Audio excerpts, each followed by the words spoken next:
Bonjour à tous, mon nom est Riyad Haïdar.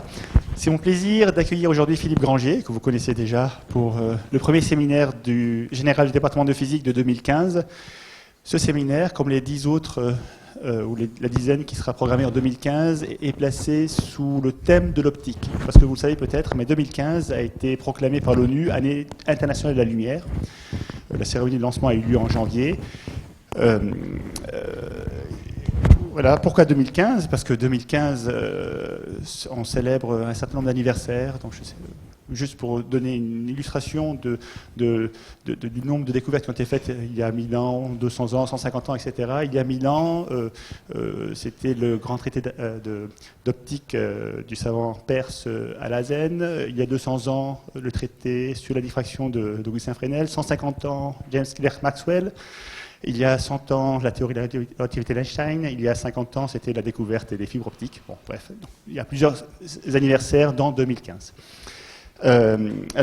Voici pour le cadre. Donc, Philippe Granger, ancien élève de l'École normale supérieure de Cachan et spécialiste de mécanique quantique. Il a fait sa thèse sur la direction d'Alain Aspect il y a un certain temps. Il a participé à l'expérience résolvant le paradoxe EPR. Ses travaux lui ont valu de nombreuses distinctions, parmi lesquelles, en 2002, la prestigieuse médaille d'argent du CNRS, en 2008, le prix Jean Ricard de la SFP, en 2013, le grand prix Léon Brillouin de la SFO. Voilà, donc pour le présenter, vous le connaissez également comme professeur à l'École Polytechnique et ancien président du département de physique. Un mot encore, parmi les enjeux de 2015, Année internationale de la lumière, il y avait explicitement indiqué montrer comment la lumière permet de faire de la recherche fondamentale et appliquée.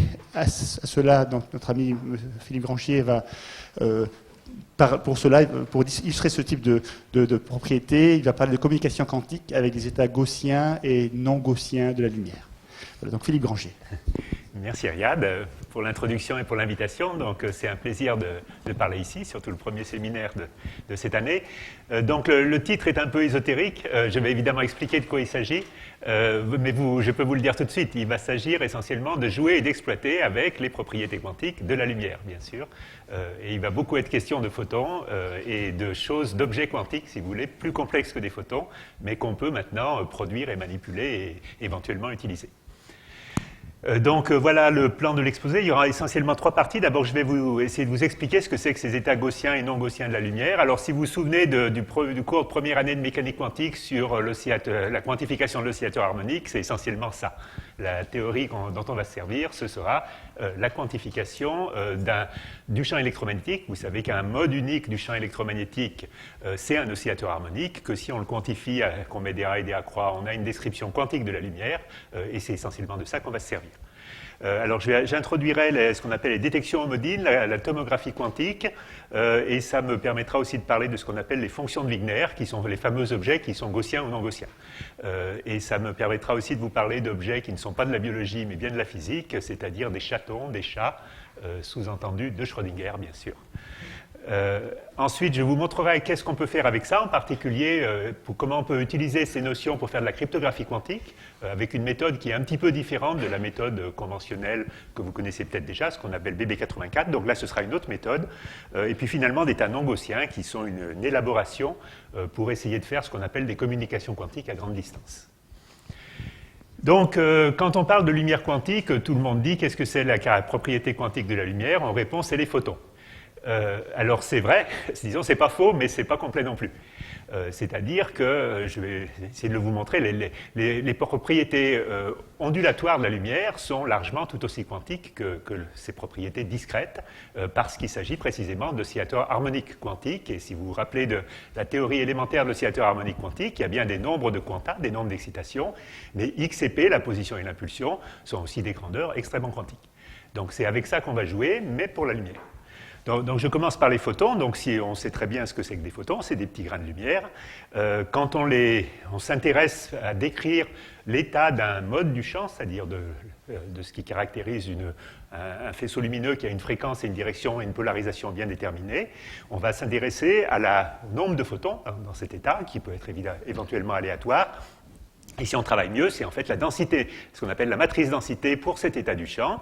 Donc c'est une matrice, dont vous connaissez bien ça, dont les termes diagonaux ρnn, c'est les probabilités d'avoir n photons, et les termes non diagonaux, c'est ce qu'on appelle les cohérences. Et si vous connaissez cette matrice, vous caractérisez complètement l'état quantique du mode du champ qui vous intéresse. Comment on compte les photons? Avec des compteurs de photons. Il en existe de multiples versions, je ne vais pas m'appesantir là-dessus. Et les états simples dans cette représentation-là, c'est les états où on connaît le nombre de photons. Ça ne veut pas dire que c'est des états simples. Les états de Fock, c'est des états justement plutôt complexes, dont je reparlerai tout à l'heure, mais c'est les états qui sont bien associés à cette description. Donc maintenant, si je passe à ce qu'on appelle parfois, donc je vais appeler ça des variables continues, vous vous rappelez de l'oscillateur harmonique, vous avez des positions et des impulsions, le X et le P. Et le X et le P sont aussi très quantiques et ils ont un analogue tout à fait parallèle, si vous voulez, en ce qui concerne la lumière. Donc c'est un petit peu l'amplitude et la phase d'un champ lumineux, mais plutôt qu'utiliser l'amplitude et la phase dans le plan complexe, je vais utiliser les composantes cartésiennes dans le plan complexe, que je vais appeler X et P, et que je vais appeler quadrature pour la lumière. Mais ce qu'il faut bien garder en tête, c'est que ces X et P, c'est les stricts analogues de la position et de l'impulsion d'un oscillateur mécanique. Alors là, pour un champ lumineux, on va leur donner les mêmes unités, et on va se placer dans cet espace des phases, qui est le plan XP, et dans lequel on va beaucoup travailler. Donc là, je suis dans mon plan XP. Si je veux représenter l'état de mon champ, je vais utiliser ce qu'on appelle une représentation de quasi-probabilité, une distribution de quasi-probabilité, qui est presque une distribution de probabilité, qui donne l'amplitude pour que le champ soit... en fait, c'est la probabilité, quand tout se passe bien, pour que le champ soit au point XP. Et cette quantité, qu'on appelle fonction binaire, je vais en dire plus, dit aussi tout sur le champ. Donc si vous vous placez dans cette représentation-là, vous savez tout sur le champ en fonction de X et P, de la même façon que vous le savez ici dans une base d'état de Fock. Alors comment on mesure ces choses-là? Le X et P d'un champ, c'est-à-dire comment on mesure finalement l'amplitude. Par exemple, je vous donne un photon, je vais beaucoup revenir là-dessus. Quelle est l'amplitude du champ associé à un photon? Donc pour faire ça, on utilise ce qu'on appelle une détection modine, et je vais en dire plus tout de suite, donc je saute. Et les états canoniques dans cette base-là, c'est ce qu'on appelle les fameux états gaussiens. Alors qu'est-ce qui est gaussien là-dedans? C'est cette fonction de Wigner. Quand cette fonction de Wigner est gaussienne, on dit que l'état est gaussien, et vous allez voir qu'elle peut être aussi non gaussienne. Voilà, alors d'abord, comment est-ce qu'on mesure X et P pour un champ? C'est ce qu'on appelle la détection homodine. Donc j'ai un petit champ que je veux mesurer qui contient quelques... Ça peut être un chat de Schrödinger, vous allez voir tout à l'heure, toutes sortes de trucs bizarres, un état quantique que j'ai préparé ici, et je veux mesurer X et P, c'est-à-dire l'équivalent de la position et de l'impulsion pour un oscillateur mécanique. Donc le principe pour faire ça, c'est une détection homodine. On va faire interférer ce petit champ avec un gros champ qui contient, lui, beaucoup de photons. Puis on va faire un petit calcul que vous avez tous fait au moins une fois dans votre vie. C'est un calcul d'interférence. Je fais interférer ces deux champs. Donc ici, je vais avoir la somme et la différence des amplitudes. Je prends leur module carré, je développe. J'ai ça d'un côté, ça de l'autre. Le I1 et le I2, c'est ces deux quantités ici. Puis je vais faire la différence. Donc je fais la différence I1 moins I2. Les termes carrés s'en vont. Et ce qui reste là, c'est le terme d'interférence. C'est-à-dire, c'est le terme d'interférence, le terme croisé, qui fait intervenir l'amplitude de ce champ-là et l'amplitude de celui-ci. Donc ça s'écrit comme ça. Ce θ, c'est la phase relative entre ces deux champs. Je peux le choisir nul, et j'obtiens ici E plus E étoile, et ici E moins E, I, E moins E étoile. Donc ça, c'est un calcul classique. Si je le rends quantique, ça revient simplement à remplacer ça par A et A croix. Donc ici, je vais avoir A plus A croix, et ici, je vais avoir I, A moins A croix. Donc troisième cours de première année de... Je ne sais plus quand est-ce qu'on le fait, l'oscillateur harmonique, mais c'est X et P, donc c'est les propriétés quantiques associées à ces quadratures de l'oscillateur.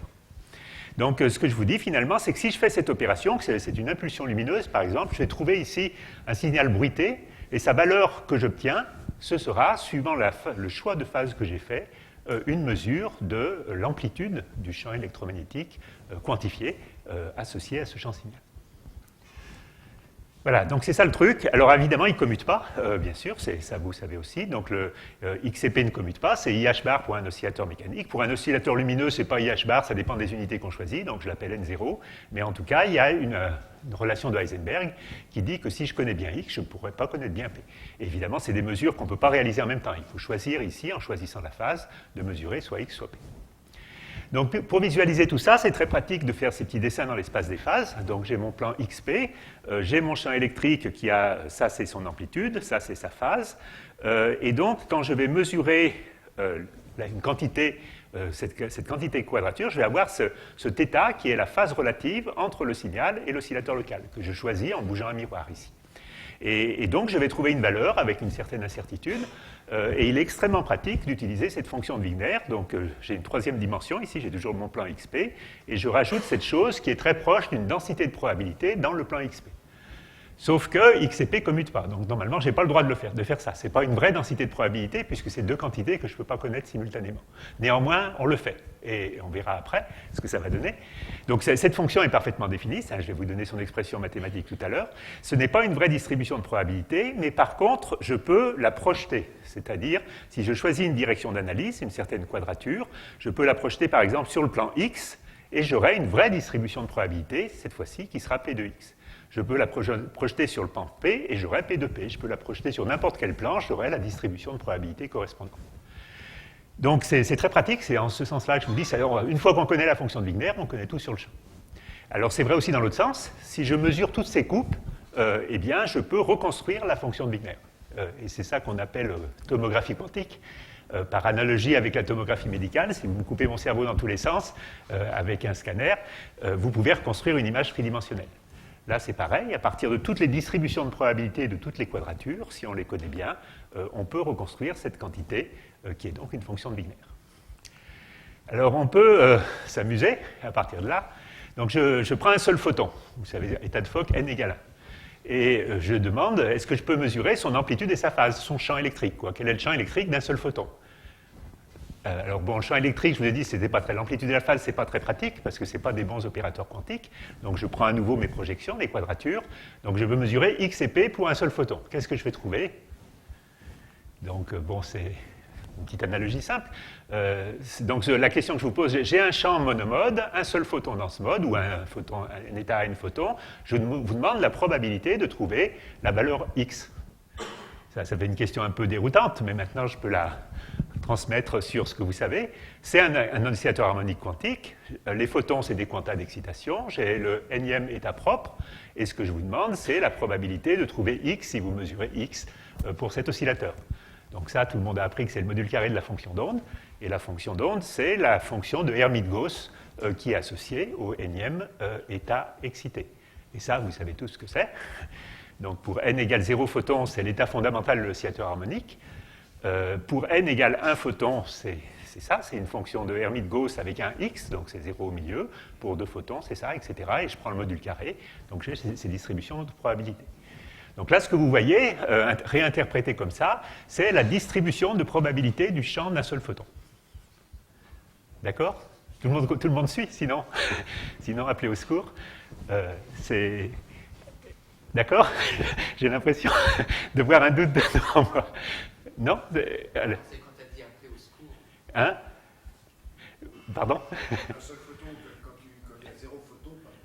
Quand tu as 0 photon, tu as la gaussienne. Quand tu as 1 photon, tu as ça. Et quand tu as 2 photons, tu as ça. Et tout à l'heure, je vais faire la manip. Hein, donc, il faut que... Alors maintenant, on a admis donc, que la distribution de probabilité d'un état de Fock, c'est ça.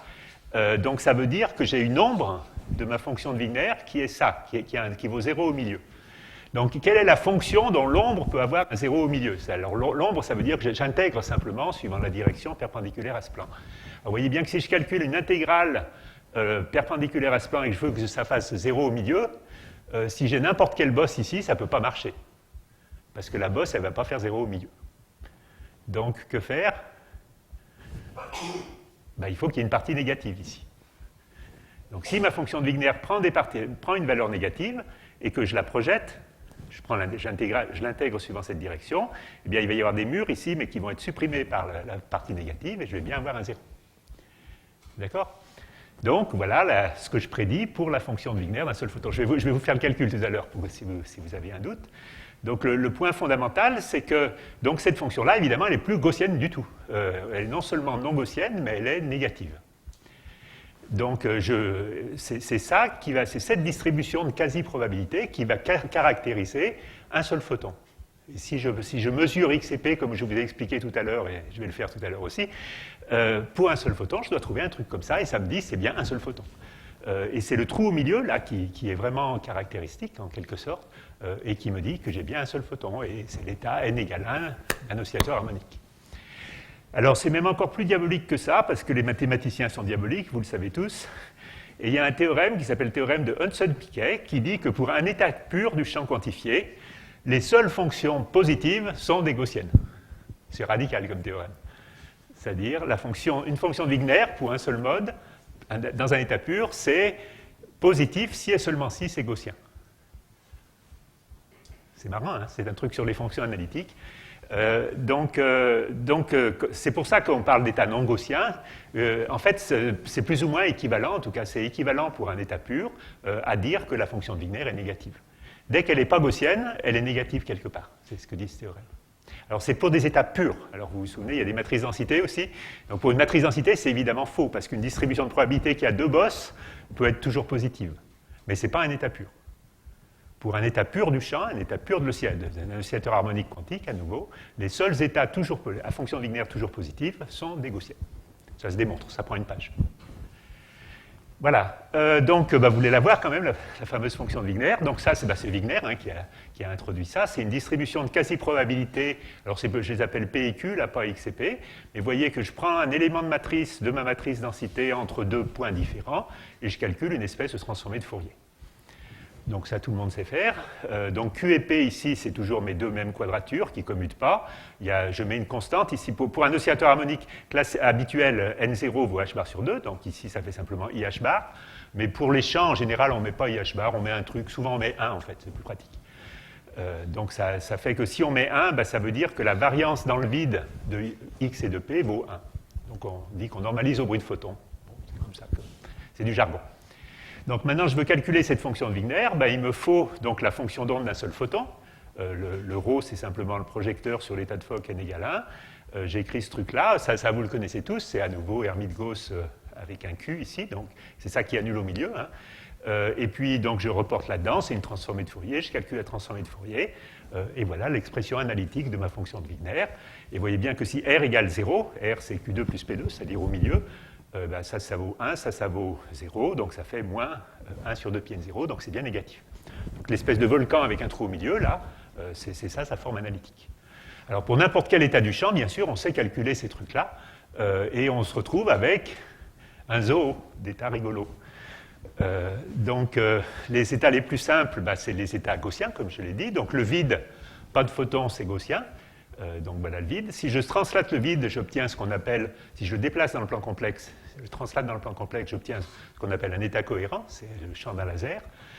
Je peux écrabouiller ma gaussienne, et ça c'est ce qu'on appelle un état comprimé. Donc il y aura une des quadratures qui aura une ombre plus étroite que le vide, et c'est ça, donc ça conduira à des fluctuations plus petites que le vide. C'est le principe des états comprimés, démontré expérimentalement en 85 au Bell Labs. Alors, il y a évidemment, à cause de Heisenberg, il faut conserver la surface. Donc, si on réduit celui-là, on élargit celui-là. Donc, c'est bien connu, ce sont les états comprimés. Alors, ça, c'est les états gaussiens. Et après, il y a les états non gaussiens. Donc, il y a l'état un seul photon, je vous ai déjà montré. Donc, la densité de probabilité est nulle au milieu, la fonction de Wigner est négative. Et puis après, bien sûr, il y a les états de Fock à n plus grand, dont je reparlerai un petit peu tout à l'heure. Et puis, il y a aussi toutes sortes d'états rigolos. Donc, par exemple, les fameux états chat. Donc, qu'est-ce qu'un chat dans ce vocabulaire ? Un état cohérent, c'est un état qu'on appelle quasi-classique, parce que ces fluctuations sont juste au minimum imposées par Heisenberg. Si je prends deux de ces états et que j'en fais une superposition, eh bien, c'est-à-dire que j'écris ceci, je vais avoir un état bizarre, parce que si je le projette par ici, je vais avoir deux bosses. Donc, je vais considérer ça que c'est comme un jeu de pile ou face. Je suis soit ici, soit ici. Donc, c'est le fameux chat qui est soit vivant, soit mort.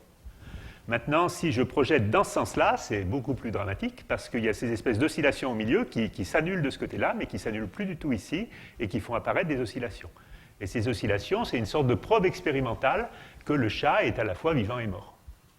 C'est le fait qu'on ait une superposition. Donc, si ce n'était pas une superposition, si ce n'était pas une superposition quantique, mais une matrice densité, un mélange, on aurait deux bosses avec évidemment deux ombres comme ça ici, et l'ombre dans ce sens-là, ce serait une nouvelle bosse identique. Là, vous voyez, ce n'est pas du tout identique, ce sont ces espèces de franges, mais c'est des franges dans l'espace des phases qui établissent qu'on a un état qui est complètement bizarre. C'est un champ qui a deux phases à la fois. Et c'est deux phases à la fois au sens quantique, c'est vraiment les deux à la fois, et elles sont dans un état superposé. Voilà, alors donc ça fait, bon, on appelle ça les variables quantiques continues, donc c'est tout un champ de recherche qui a démarré, disons, cet article-là est un peu le démarrage, donc c'est un article d'un nommé Kimball aux États-Unis en 98. Après, on a montré qu'avec ça, on pouvait faire, ça c'est un article qu'on a publié dans Nature, qu'on pouvait faire de la cryptographie quantique. Après, des collègues au Danemark ont montré qu'on pouvait stocker ces états dans des mémoires, j'en reparlerai, qu'on pouvait aussi les téléporter, qu'on pouvait faire du calcul quantique avec ça, qu'on pouvait faire des chatons d'abord, puis des chats, et puis téléporter des chats, toutes sortes de choses. Bon, simplement pour vous dire que c'est un domaine actif, donc ça c'est des papiers, petit échantillonnage, mais il y en a vraiment beaucoup.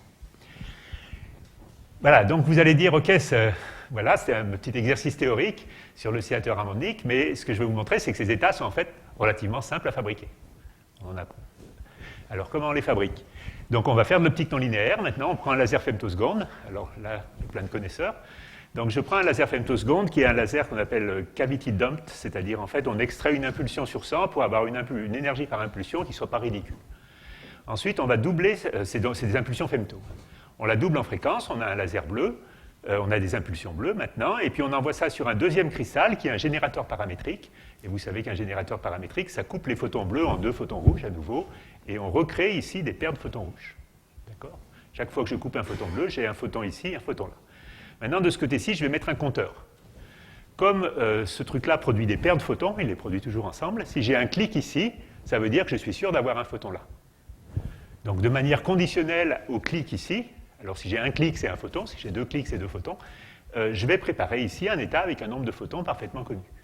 Et là, j'ai ma détection en Modine et je peux donc faire la tomographie de cet état. Voilà.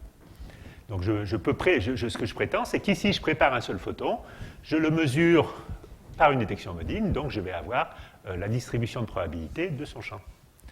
Donc, il n'y a qu'à, c'est 1 million d'impulsions par seconde, donc ça fait beaucoup d'impulsions. Pour chaque impulsion, on a des clics ou on n'a pas de clics. Si on a un clic, on garde l'impulsion, et puis au cours du temps, on accumule des myriades d'impulsions comme ça, et chaque impulsion correspond à une mesure quantique du x ou du p que j'ai choisi. Et je la représente sur cet axe, et puis après, en fonction du temps, j'en ai plein.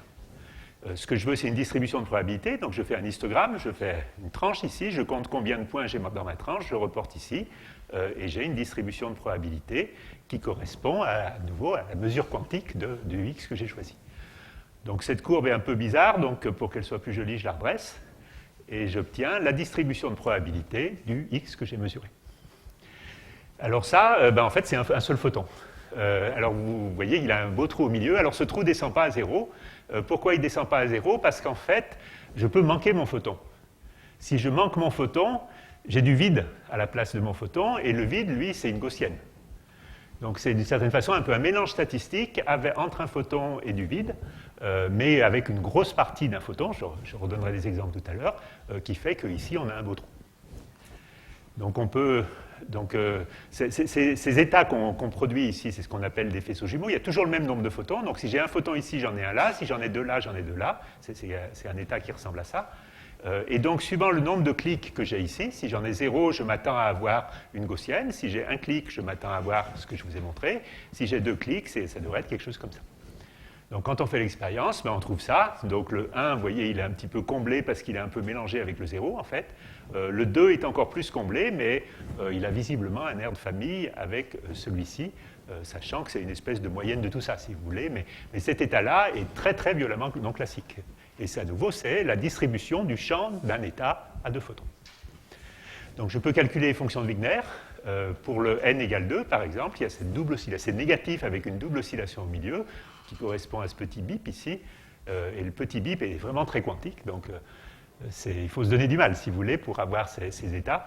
Mais celui-ci est un état très quantique, qui est mesuré, mais cette manip-là, vous admettrez qu'elle n'est pas trop compliquée. Il y a beaucoup de petites ruses pour qu'elle marche vraiment, mais bon, essentiellement, c'est un laser femto, doublage, génération paramétrique, et ensuite des compteurs. Alors, on peut compliquer un peu et faire un chat. Alors, vous voyez, celui-ci, il y a une espèce de ruse, je vais aller vite, mais on peut essayer de couper une tranche dans cet état, et si je coupe une tranche, je vais avoir une bosse ici, une bosse là, et puis des oscillations au milieu. Et ça, en fait, quand on fait le calcul, on montre que c'est une façon de préparer un chat. Donc si je pars par exemple d'un état de Fock, je vais en prélever un morceau, faire une détection homodine et garder des petites valeurs de P. Donc si je garde des petites valeurs de P, sinon je rejette, si elles sont petites, ça revient à couper ma tranche. Et en fait, vous voyez, avant c'était rond, maintenant il n'y a plus qu'une tranche, mais il y a toujours les oscillations au milieu. Et donc ça, c'est un état qui ressemble au chat que je vous ai montré tout à l'heure. Alors en fait, en plus, il est comprimé, c'est-à-dire qu'en fait, il y a un coup de gain qui est passé dans cet axe, mais bon, c'est un petit peu secondaire. Donc ça marche. Donc ça prépare des états de cette forme-là, avec des superpositions de alpha plus alpha et moins alpha. La taille, le module carré de alpha, c'est simplement le nombre de photons qu'on a injectés. Et puis, ils sont comprimés. Donc c'est à nouveau une méthode relativement économique. Si vous avez un état de Fock, n égale 2, vous faites ça, et vous avez un chat. Alors, il y a des façons très compliquées de préparer des chats. Vous avez dû entendre parler des expériences de Serge Laroche avec des cryostats, des atomes de Rydberg, toutes sortes de choses très compliquées. Là, c'est juste de l'optique non linéaire. Alors voilà la manip. Donc, à nouveau, donc on double, on fait la génération paramétrique, on prépare un état de Fock n égale 2, donc on a 2 clics. Ici, on a n égale 2. On envoie ici sur une première détection homodine qui trie les petites valeurs. Donc on garde les valeurs assez petites avec une probabilité de succès inférieure à 10%. Ensuite, là, normalement, on a le chat qui court sur la table. Et puis, on fait la détection homodine comme avant. Et on trouve quelque chose comme ça. Donc ça, c'est le chat. Alors, si vous n'êtes pas convaincu que c'est le chat, il y a un petit extrait d'un livre de Jean-Louis Badevant qui dit que ça, il y a 2 pics, si vous voulez. C'est les 2 cas, le chat mort et le chat vivant, enfin le chat vivant et le chat mort. Et puis, entre les deux, il y a ces oscillations qui, vous voyez ici, prennent des valeurs négatives. Ces 2 moustaches négatives qui disent que en fait, la phase n'est pas soit ici, soit là. Elle est vraiment les deux à la fois. Et c'est l'existence de ces oscillations négatives qui disent que c'est bien un chat quantique, un chat de Schrödinger. Donc ça, c'est 2007. C'est vraiment un des premiers qui a été fait comme ça. Après, il y en a eu beaucoup d'autres, chez Haroche, par exemple. Et puis, de façon générale, les techniques de cavité, d'effets non linéaires dans des cavités supraconductrices ont aussi donné des tas de résultats comme ça. Nous, on a des chats un petit peu plus gros que ça, mais les plus gros chats de ce type-là qui ont été préparés, c'est en fait dans le domaine micro-ondes, avec des circuits supraconducteurs, et ils atteignent des superpositions qui contiennent jusqu'à 100 photons. Il y a eu aussi des 3 photons, enfin voilà. Donc je vous dis, donc ça c'est déjà un petit peu vieux, il s'est passé beaucoup de choses depuis. Voilà, donc maintenant je voulais donner un petit exemple d'utilisation de ces techniques, mais alors du coup, comme on veut les utiliser, ils sont quand même difficiles à préparer, ces chats.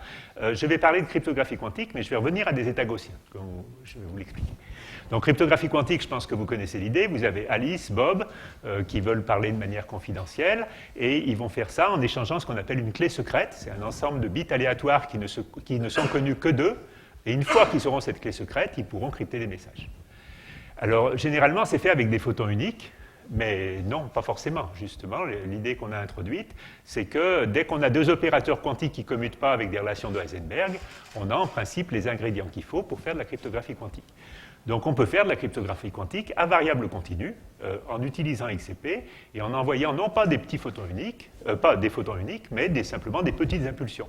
Donc, évidemment, c'est beaucoup plus simple. C'est juste un laser atténué qu'on module, et avec ça, on peut faire de la crypto quantique. Donc, si on le voit plus en détail, donc il y a Alice, il y a Bob, il y a Eve avec toutes sortes de technologies horribles, et puis un canal quantique qui a une certaine transmission et un certain bruit. Donc, ce que va faire Alice, c'est qu'elle va envoyer des données qui vont être utilisées pour faire la clé, en choisissant aléatoirement une impulsion, en envoyant une impulsion dont la phase et l'amplitude sont aléatoires dans le plan complexe. Donc, ça, c'est une des impulsions, et puis elle en choisit une comme ça. Elle l'envoie à Bob, donc Bob la reçoit, donc en général, dans la ligne, il y a des pertes et il y a du bruit, donc le signal se dégrade. Bob choisit de mesurer soit X, soit P, sans le dire à l'avance, pour que les espions ne le sachent pas, bien sûr. Et en exploitant cette transmission, ils vont pouvoir obtenir une clé secrète. Alors, il y a un certain nombre de citrus, mais c'est la technique habituelle de la cryptographie quantique, que vous connaissez sans doute tous. Donc Bob mesure soit X, soit P.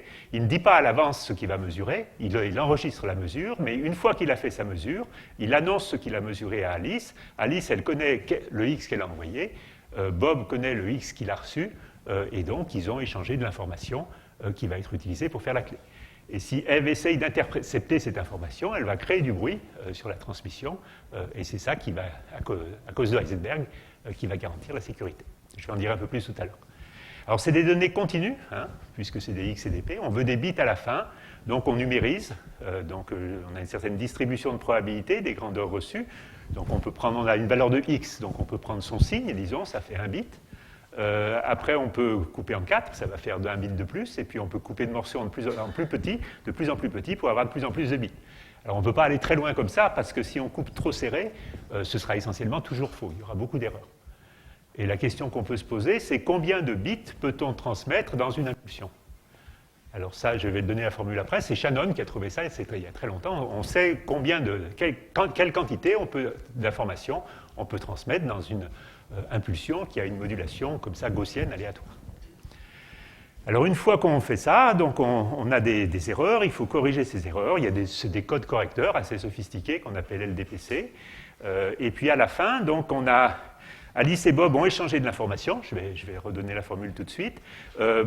Eve a pu s'emparer d'une partie de cette information, mais il y a un petit avantage. Pour que ça marche, il faut qu'il y ait un petit avantage à Alice et Bob. Et ce petit avantage, donc là c'est pas encore bon, parce que Eve, elle connaît tout ça sur l'information qu'ils ont. Il n'y a que ça qui est vraiment utile. Donc il existe des procédures classiques qu'on appelle fonctions de hachage, que vous connaissez peut-être, dont le résultat est d'effacer tout ça. Donc là, en fait, l'information d'Eve tombe à 0, et puis Alice et Bob gardent un avantage informationnel, delta i ici, qui est exactement ça qui va créer la clé. Donc je peux en dire un petit peu plus sur les formules. Donc d'abord, la quantité d'informations qu'ils échangent, c'est donné par cette formule de Shannon, qui dit que pour chaque impulsion qui a un bruit V, bruit, et puis une modulation V, modulation, eh bien, le nombre de bits par impulsion échangée, c'est donné par cette formule. C'est une formule historique, quasiment. C'est une des bases de la théorie de l'information. Donc, par exemple, si V mod vaut 21 fois le bruit de photon, eh bien, vous pouvez échanger, s'il n'y a pas de perte, environ 1,8 bits par impulsion. Après, s'il y a des pertes, évidemment, on échange de moins en moins parce qu'il y a de plus en plus de photons qui se perdent. Et puis, toute cette procédure de correction d'erreur n'est pas parfaitement sûre, enfin pas parfaitement efficace, donc on perd de l'information en route. Donc il y a un coefficient bêta inférieur à 1 ici, qui fait que ça baisse un petit peu. Alors tout ça, c'est l'information Alice-Bob. Après, on veut l'information Bob-Eve, c'est-à-dire que c'est l'espion. Alors c'est là que c'est diabolique, parce qu'on ne sait pas ce que fait l'espion. Alors comment qu'on peut savoir ce que fait l'espion si on ne sait pas ce que fait l'espion? Alors, en fait, c'est le principe de la cryptographie quantique. Alice et Bob mesurent le taux d'erreur dans la ligne, et il y a des formules magiques inspirées de Heisenberg qui disent que si le bruit dans la ligne est temps, alors l'information disponible par Eve ne peut pas être plus grande que temps. Et le temps en question, c'est cette quantité ici qui s'appelle quantité de Holevo, qui est la courbe rouge. Donc ça, c'est la quantité maximum d'informations disponibles à l'espion pour cette transmission, et puis pour un taux d'erreur que j'ai choisi ici arbitrairement égal à ça.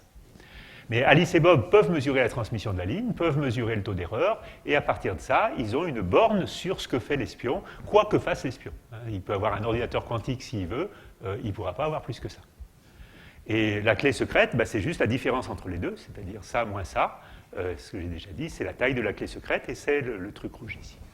Le truc vert, pardon. Donc on voit qu'il y a une clé secrète qui est, quand la transmission est de plus en plus petite, c'est-à-dire on va de plus en plus loin dans la fibre, il y en a de moins en moins, mais en principe on peut aller arbitrairement loin. Alors il y a cette affaire de bêta qui fait qu'en fait ces courbes se croisent ici, et à un moment ça s'arrête. Donc on a intérêt à avoir bêta aussi proche de 1 qu'on veut. Alors si vous connaissez un peu la théorie des codes, la théorie de l'information, ça s'appelle décoder près de Shannon. Shannon donne une limite, les codes pratiques se rapprochent de plus de Shannon, mais c'est un défi connu depuis 50 ans, que tous les théoriciens des codes essayent de faire ça, c'est décoder très près de Shannon. Donc il faut qu'on décode très très près de Shannon, mais en fait ça marche, on y arrive très bien, je vous montrerai tout à l'heure. Voilà, bon, donc ça, voilà. Donc vous voyez, à cause de ce croisement, à un certain moment, ça s'arrête. Alors il y a eu des tas de... Ça a été un long processus pour montrer que c'était vraiment sûr. Donc on a commencé en 2003, il y a encore des articles récents. Je veux juste souligner que j'ai eu deux très, très brillants thésards qui sont tous les deux élèves de cette école. Donc c'est le tout premier, Frédéric Rossand, c'est lui qui a eu l'idée de ce truc en fait, qui était tout à fait surprenant à l'époque, puisqu'on l'a publié dans Nature. Il est maintenant chercheur au laboratoire Aimé Cotton. Et puis le dernier ici, qui vient de faire les dernières preuves les plus raffinées, il s'appelle Anthony Leverrier, c'est aussi un élève de l'école et il travaille à l'INRIA actuellement. Donc ils sont tous les deux chercheurs en fait, mais en fait ils ont tous les deux joué un rôle essentiel dans cette affaire. Voilà, alors maintenant, est-ce que ça marche le temps passant, je vais essayer d'aller un peu vite. Ben oui, ça marche. On sait moduler des impulsions laser à 1 micron 5 parce qu'on veut que ça passe dans des fibres, les envoyer dans des fibres. Donc il y a des modulateurs, on choisit une amplitude, une phase, ça part. Bob choisit aussi une phase pour faire sa mesure. On transmet un oscillateur local, on a une détection Modine, on envoie ça à 1 MHz et on échange des tas d'informations d'où on peut extraire une clé. Donc ça marche, ça tient dans une boîte, hein, on l'a fait. Donc ça, c'est une des démonstrations qu'on a faites. Donc là, c'était fait chez nous, en collaboration avec Thales. Donc la boîte de crypto est là. Et puis il y avait ce qu'on appelle un crypteur, c'est-à-dire c'est une boîte commerciale vendue par Thales à laquelle on fournit une clé, c'est ce qu'on sait faire justement, et à partir de cette clé, la boîte elle crypte à 1 gigabit par seconde. Mais donc on ne se contentait pas de fabriquer la clé, on l'exploitait aussi, donc il y avait tout un système de communication un peu compliqué pour transmettre la clé et ensuite faire le cryptage. Donc ça a été déployé, vous connaissez la géographie, TRT, bon c'est l'X, on est là, l'Institut d'optique est en face, donc ça c'était la fibre qui partait de TRT, qui allait vers le CRIS de Saclay, qui revenait vers un coin à Massy, donc on avait une douzaine de kilomètres et on a fait tourner le protocole. Donc sur plusieurs mois, c'était un projet ANR, hein, donc vous voyez ça marche, on a des bits secrets, de temps en temps ça fluctue, donc là c'est l'air conditionné qui est tombé en panne, puis là c'est le PC qui est mort. Donc on a changé le PC et c'est reparti. La boîte quantique fonctionne bien. Voilà.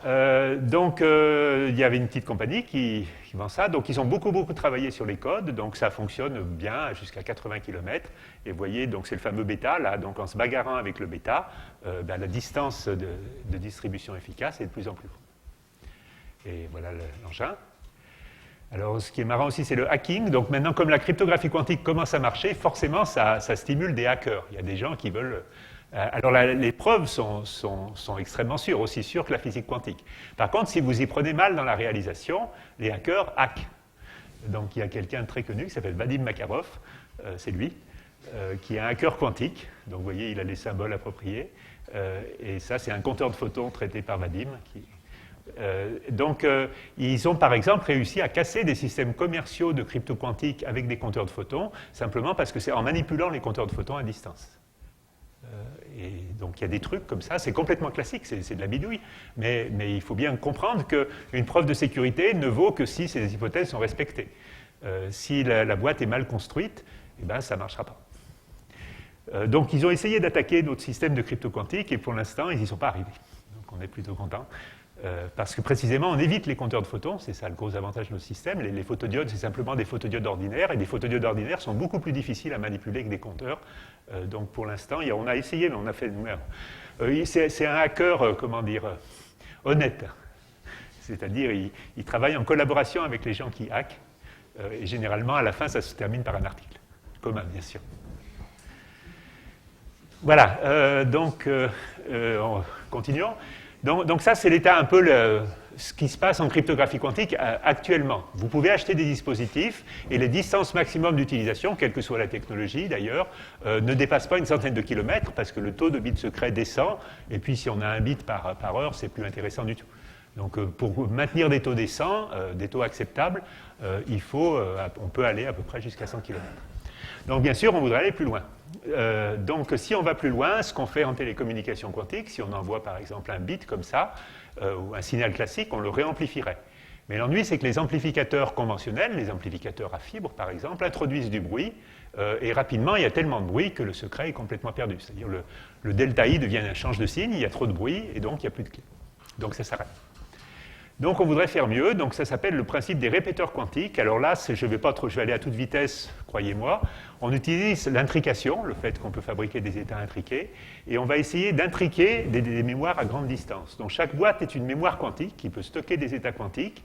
On distribue des états intriqués entre toutes ces boîtes, et puis une fois que tous ces états intriqués sont stockés dans les boîtes, on peut faire ce que les gens appellent de la distillation, symbolisée ici, qui est de fabriquer des états plus intriqués, mais en plus petit nombre. Donc maintenant, on intrigue toutes ces boîtes, et puis une fois que ces boîtes et on a une intrication chaînée comme ça, on peut en fait transférer l'intrication. Et intriquer, donc elles sont dans des mémoires ici, et je fais une opération qui s'appelle swapping, qui fait que ces deux mémoires-là, maintenant, sont intriquées, et comme j'ai découpé le truc en petits morceaux, maintenant, elles peuvent être très éloignées. J'ai fait, par exemple, 10 fois 100 km, et maintenant, je suis à 1000 km, et en principe, c'est possible. Alors ça marche pas. Enfin, il y a beaucoup de labos qui essayent de le faire. Pour l'instant, c'est très loin d'être commercial. Et puis une fois que c'est fait, on fait ce qu'on appelle la fameuse téléportation quantique, c'est-à-dire on détruit cet état quantique et on le recrée ici, ce qu'on peut faire si on a des mémoires intriquées. À nouveau, je vais à toute vitesse, c'est pas la peine, croyez-moi. Si on arrive à intriquer des mémoires très loin, à ce moment-là, il faut transmettre des choses pour créer l'intrication, mais la dernière étape, la transmission du secret, est absolument inviolable et se fait donc par une opération qu'on appelle téléportation. Donc, si j'ai été trop vite, mais c'était fait exprès en quelque sorte, ce que je voulais vous dire, c'est que si on veut essayer de faire ça, ce qu'il faut faire, c'est distribuer beaucoup d'états intriqués, les stocker, c'est indispensable, et puis les traiter. Donc, je vais essayer, dans le petit moment qui me reste, de montrer un peu comment tout ça peut marcher. Et comme je suis en retard, je vais peut-être pas faire les 3, mais je vais au moins en faire 2. Alors, disons le premier, par exemple, ou peut-être pas le premier. Bon, disons, ça c'est un truc qui nous permet d'intriquer des chats à distance, mais je ne vais pas le faire. Je vais passer directement au suivant, qui est, parce que c'est marrant et je vais aller moins vite, vous montrer que, donc si on prépare ces états qui peuvent être des états à un seul photon, des chats, des choses comme ça, si on veut s'en servir pour faire des communications quantiques, il est crucial de pouvoir les stocker. C'est-à-dire les mettre dans des espèces de mémoires qui préservent leurs propriétés quantiques. Donc là, c'est une expérience qu'on a fait plus récemment, cette année, enfin l'an dernier, qui consiste à montrer qu'on peut stocker un photon unique dans une mémoire et le récupérer avec une très grande efficacité. C'est assez amusant comment ça marche. Donc il faut une mémoire. Donc une mémoire, forcément, c'est... Alors on pourrait faire des allers-retours entre deux miroirs, mais ce n'est pas efficace, parce qu'il y a des pertes. On veut des temps de stockage plus longs, et puis on veut absolument préserver les propriétés quantiques. Donc ce qu'on va faire, c'est qu'en fait, on va stocker la lumière dans un milieu matériel, dans des atomes. Et puis comme à l'Institut d'optique, on aime bien les atomes froids, on va prendre des atomes froids. Donc notre mémoire, ça va être en fait un nuage d'atomes froids qui est compris entre deux miroirs. Donc j'ai un nuage d'atomes froids entre deux miroirs, et ce que je vais essayer de faire, c'est de stocker une excitation unique dans mes atomes froids et le retransformer en photon, retransformer cette excitation en photon et lire ce photon très efficacement. Donc j'ai donc deux miroirs, c'est un Fabry-Perot, et puis un petit nuage ici, et je veux arriver à créer un photon et le lire. Donc il y a des tas de trucs pour faire ça. Donc ça, c'est le protocole, on appelle ça des protocoles, c'est un peu jargonesque. Celui-ci s'appelle DLCZ à cause du nom de ses inventeurs, donc c'est un article ancien. Donc on prend des atomes, c'est du rubidium dans notre cas, donc c'est un piège magnéto-optique, donc on a une densité raisonnable et puis une coopérativité, en fait un facteur de couplage à la cavité qui est bon aussi. Donc ce qu'on va faire, c'est qu'on va pomper optiquement tous nos atomes de rubidium dans un certain sous-niveau hyper fin. Donc tous les atomes sont mis là. Et puis, on va envoyer une impulsion, qu'on appelle impulsion d'écriture, ici. Donc, cette impulsion va exciter un atome et faire en sorte qu'il émette un photon. C'est de la diffusion Raman, si vous voulez. C'est de la diffusion Raman spontanée. Donc, ce photon va sortir, et puis, il va sortir de la cavité, il va aller sur un détecteur, il va faire un clic. Et c'est comme tout à l'heure, ce clic va me dire qu'un seul atome, mais je ne sais pas lequel, dans la cavité a changé. Alors en fait, c'est une superposition cohérente, on ne sait même pas quel atome a changé, ça peut être n'importe lequel et c'est distribué. Il y a une condition d'accord de phase aussi, donc c'est un processus cohérent. On a créé une excitation dans le sens où un de nos atomes a changé d'état. Et comme on a eu un clic, et donc cette impulsion est très faible, ça arrive peu souvent, donc le chargement n'est pas efficace en un certain sens, mais on sait quand il arrive, et quand il arrive, il n'y en a vraiment qu'un. Donc là, je veux prouver qu'il n'y en a vraiment qu'un, donc il faut le sortir maintenant. Donc pour le sortir, on fait le processus inverse, mais là, on le rend déterministe. C'est-à-dire que je vais envoyer une impulsion de lecture, donc là, c'est un gros coup de laser, boum, qui refait de la diffusion Raman dans l'autre sens, et ce photon-là doit être unique et déterministe. C'est-à-dire, je veux tout savoir sur ce photon, et il va être émis quand je veux, comme je veux, dans la direction que je veux, avec absolument toutes ses propriétés connues. Et ça, c'est possible en principe. Alors, l'ensemble du processus, si vous mettez ça, il y a un accord de phase, en fait. C'est un processus, une espèce de processus de mélange à 4 ondes généralisé, mais qui fait intervenir deux photons uniques. Donc, ce photon-là a une faible probabilité d'émission, mais celui-ci, le photon de lecture, je veux le lire très, très efficacement. Voilà, donc, il n'y a qu'à. Donc, On envoie notre première impulsion, il y a un premier photon qui sort, ça va sur un compteur de photons. Donc j'ai un clic, je sais que ma mémoire est chargée, et j'envoie le deuxième. Le deuxième produit le deuxième photon. Alors si vous revenez ici, vous voyez qu'ils ont des polarisations circulaires orthogonales. Donc si je mets un aiguillage ici, un séparateur de polarisation, le premier photon était parti par là, et le deuxième, de manière certaine, va partir par là. Donc normalement, je sais absolument tout sur ce photon. Par exemple, je peux mettre des compteurs ici, et puis regarder sa forme. Là, on voit les impulsions laser qui ont servi à écrire, les pointillés, et puis la distribution des photons. Donc le premier photon, il arrive un peu n'importe quand pendant l'impulsion d'écriture, mais le deuxième photon, le photon de lecture, ça c'est le laser et ça c'est le photon. Donc vous voyez, le photon, je connais parfaitement sa forme. Et c'est un photon limité par Fourier. C'est une impulsion qui fait 200 nanosecondes de long, et qui est parfaitement connue, et je sais qu'il n'y a qu'un seul photon dedans.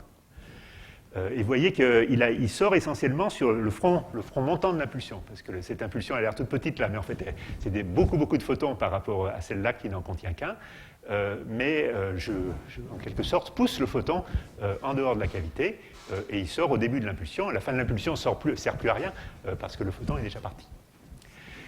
Voilà, donc maintenant ce que je veux montrer, c'est que ce photon, je connais bien sa forme, et puis il n'y en a vraiment qu'un. Alors pour montrer qu'il n'y en a vraiment qu'un, ça c'est vieux, c'était ma thèse, 86, on essaye de le couper en deux, on met deux détecteurs, et si les deux détecteurs ne font jamais clic en même temps, ça nous dit qu'il n'y en a qu'un. C'est la manip de base en quelque sorte. Donc ça marche bien. Donc ça, c'est des coïncidences en fait, c'est le nombre de doubles coups, et on voit qu'au milieu, à délai nul, c'est-à-dire à l'intérieur d'une impulsion, il n'y a pas de double coup. Donc il n'y a vraiment qu'un photon. Par contre, entre deux impulsions successives, donc tout ça c'est des impulsions successives, il y a des doubles coups bien sûr, parce que c'est un photon dans la première impulsion et un autre photon dans la deuxième impulsion. Donc ça me dit qu'il n'y a pas deux photons. En fait, il y en a ici, là, il n'y en a qu'un. Mais cette expérience est très facile à faire, je vous ai dit, je l'ai faite en 86. L'ennui, c'est qu'elle ne dit pas que le photon est vraiment là. Si le photon n'est pas là, eh bien, je vais avoir du vide et j'aurai juste rien, et donc mes compteurs ne compteront pas et je ne me rendrai pas compte que mon photon n'est pas là. Donc ces expériences sont intéressantes, mais ne prouvent pas que le photon est là. Elles prouvent seulement qu'il n'y a pas deux photons, il n'y en a qu'un à la fois. Alors comment prouver que le photon est vraiment là? En utilisant une détection homodine. Parce que la détection homodine, si le photon est là ou si le photon n'est pas là, elle ne voit pas du tout la même chose. Si le photon n'est pas là, elle va voir une gaussienne, et si le photon est là, elle va voir la fameuse courbe comme ça. Voilà. Donc maintenant, j'envoie mon photon, comme je dis que je suis sûr qu'il est là. Ça veut dire qu'il ne peut pas ne pas être là. Donc si je l'envoie vers une détection homodine, je dois voir quelque chose qui a une distribution de probabilité avec des ailes, comme ça, qui me prouvera que non seulement c'est un photon, mais que ce n'est pas zéro. Et ça, c'est fondamental pour les applications. Alors, on le fait, ça marche, on est content. Donc, si on fait cette manip, on mesure à l'instant où on attend le photon avec la bonne forme, tout ça, une distribution de probabilité, qui est toujours cette distribution de probabilité à trous, alors que le vide, l'absence de photon, c'est donné par la courbe bleue. Donc, à partir de ça, on peut recalculer une fonction de Wigner, qui est négative, on est content.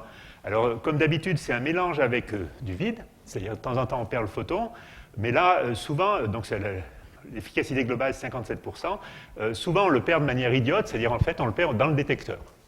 Donc je veux dire, je peux corriger, vous m'autorisez à corriger les pertes du détecteur, c'est-à-dire je veux savoir la probabilité pour que mon photon se promène sur la table, entre mes miroirs. Donc je corrige pour l'efficacité du détecteur, que je connais bien, et en fait la vraie efficacité d'émission du photon, c'est ça. Donc on corrige et ça fait 82%. Donc ça c'est la matrice densité, si vous voulez. Là, ça c'est la probabilité d'avoir 0 photon, qui vaut donc 18%. Là, les 82, et puis les probabilités d'en avoir plus sont toutes petites. Et la fonction de Wigner, pour le coup, est très très négative. Donc ça c'est une manip qui montre que vraiment le photon, non seulement il n'y en a pas deux, mais en plus il est là. Et il est là, et je sais tout sur ce photon. Sa forme, sa phase, sa fréquence, sa polarisation, et l'efficacité pour qu'il soit dans ce mode que je connais parfaitement, donc c'est 82%. Je ne suis pas sûr que c'est le record du monde, mais c'est pas loin. Alors ça, c'est une manip. C'est un petit peu ésotérique, mais je vous le montre quand même parce que c'est rigolo. Donc la détection homodine, c'est un laser. Donc s'il n'y a rien qui arrive sur le laser, eh bien il y a du bruit, et ce bruit, c'est le bruit du vide. Donc c'est cette gaussienne. Donc là, on voit ce qui sort de la détection homodine au cours du temps.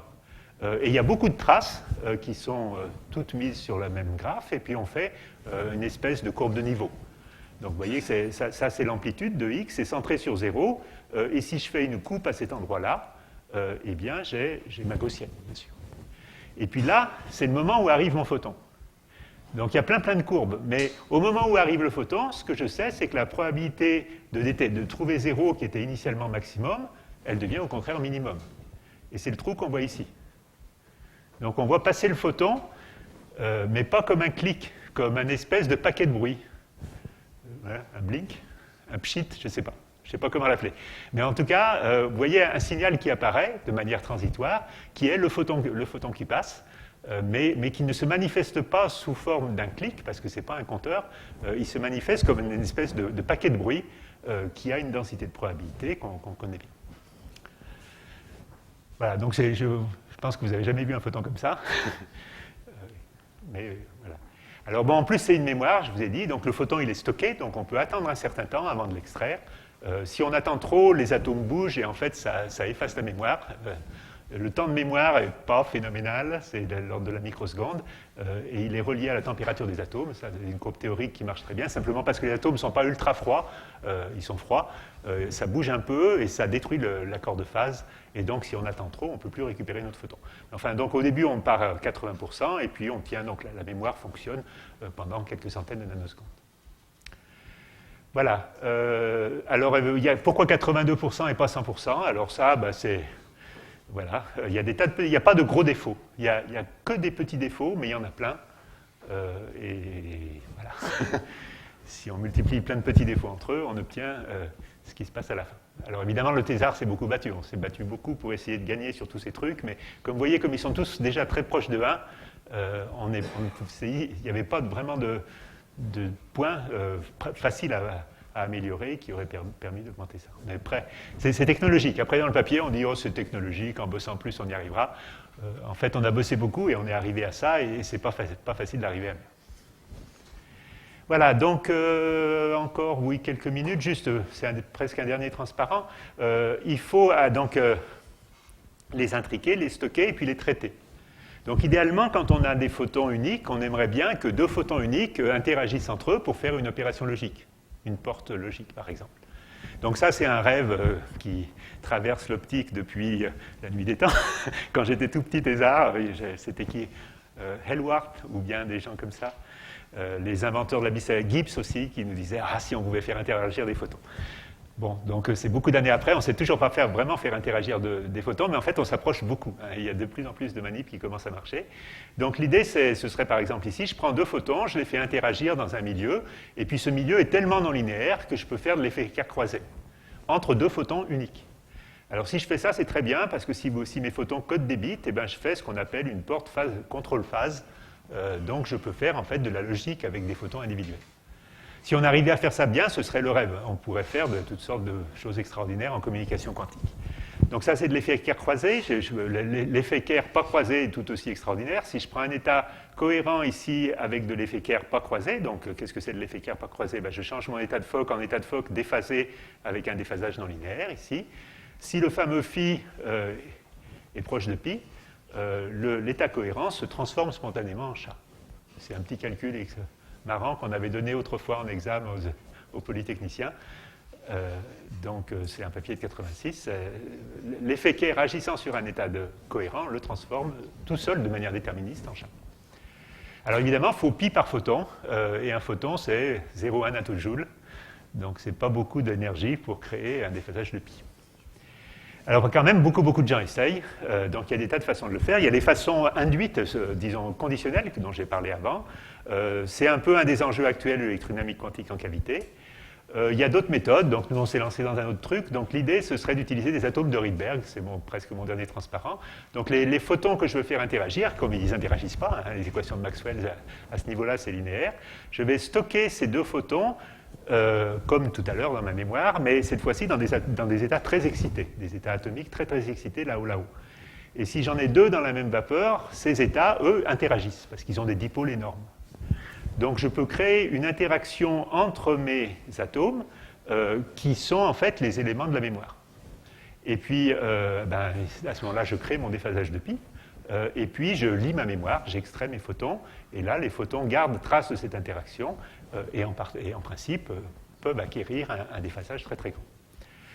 Donc ça a été proposé, ça, il y a un certain temps. Il y a toujours plein de théories et puis plein de gens. Donc on a fait des manips. Alors, je n'ai pas le temps d'en parler du tout aujourd'hui, mais ça, c'est pas loin de marcher, dans le sens où il y a vraiment eu des expériences où un seul photon induit des déphasages voisins de pi sur un autre photon. Alors après, bien sûr, il faut pouvoir récupérer ces photons, et c'est plus compliqué que ça, parce que si on le perd, c'est raté. Mais bon, c'est des expériences en cours qui progressent beaucoup depuis quelques années. Voilà, ma foi, j'ai à peu près fini. Donc ça, c'est les gens qui avaient travaillé sur les expériences de cryptographie quantique. Ça, c'était les chats. Et puis là, c'est les manips actuels sur les états de Rydberg. Et je vous remercie de votre attention.